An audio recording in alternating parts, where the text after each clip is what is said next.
ये वीडियो देखिए जो मेरी स्क्रीन पर चल रही है, ये 15 लाख रुपए का बैग है।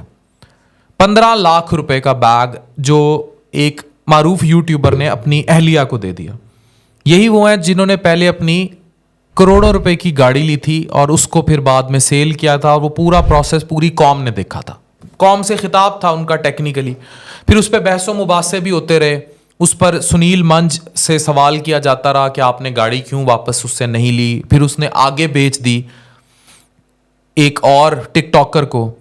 ये सारा घन चक्कर है, मतलब गाड़ी ली, बेच दी, महंगा बीवी को पर्स ले दिया, पूरी कौम को दिखा दिया। पूरी कौम की वो बेचारी बेगमात जिन बेचारों के शौहरों की 20-25 हज़ार तनख्वाह नहीं है, जिनके घर में 2 वक्त रोटी नहीं है, उन सारियों के दिमाग आपने छत से जा मारे। आप दें भाई, जो बेगम को देना है दें। आपको अगर पैसे हैं, आप कहीं से भी कमा रहे हैं, कमा आप उन्हीं व्यूज से रहे हैं। इसी 15 लाख के बैग की वीडियो डाल के आपने 30-40 लाख कमा लेना है। लेकिन इससे जो मुआशरे का माइंडसेट बिगड़ेगा, जो घरों में तलाकें होंगी, उसका कौन जिम्मेदार है? Trust me, this is, I always say this, कि दिस इज सॉफ्ट पॉर्न इन पाकिस्तान।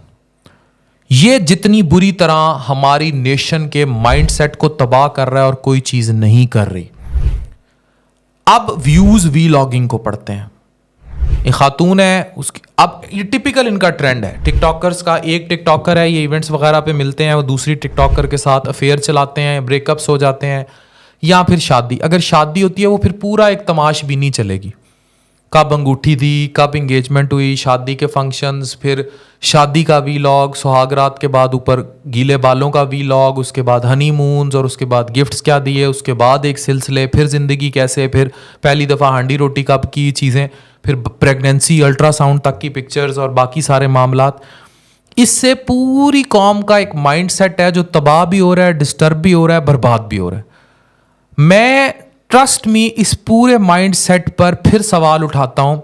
मुझे इस बात पर कोई वो नहीं है, जितने मर्जी का कोई जिसको मर्जी दे, लेकिन इससे जो लोगों के घर तबाह होंगे, जो जहनी माइंडसेट, क्योंकि इन चीज़ों को व्यूज़ पढ़ रहे हैं।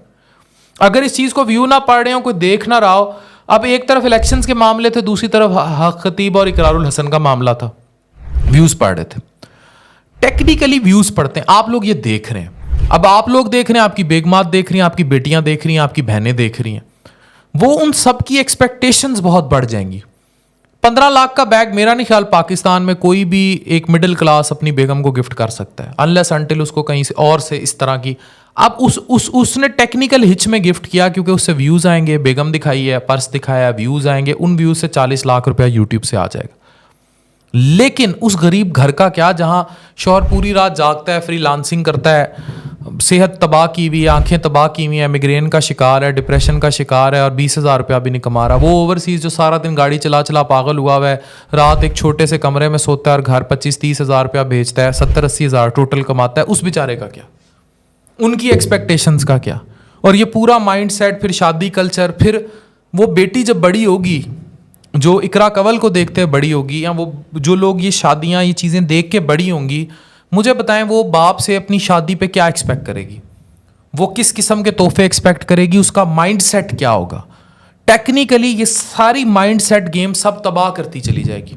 हमें ये समझ ही नहीं आ रहा कि हम किस तरह कौम को तबाह करते जा रहे हैं, हम किस तरह बर्बादी लिखते जा रहे हैं, और ये बर्बादी किस तरह सब बर्बाद कर देगी। तो इसलिए खुदारा इन ट्रेंड्स को इन्होंने किल नहीं करना, आपने। अब अगर अच्छा, मजे की बात यह है, इनके followers mostly teen age group है, वो गेमर जोन के बच्चे, वही बच्चियां। अगर ये सिलसिला यहां नहीं रुकता तो ये बच्चे बड़े होंगे, तबाही आएगी मुआशरे में। ना तालीम, ना रोजगार, ना एजुकेशन, ना स्कूल, ना कॉलेजेस, ना कोई IT का दौर दौरा। आप आने वाले 20 साल में पाकिस्तान को कहां लेके जा रहे हो भाई? टेक्निकली सोचें, लॉजिकली सोचें, स्ट्रेटेजिकली सोचें, आप किस तरह मुल्क को तबाह कर रहे हैं। Thank you very much.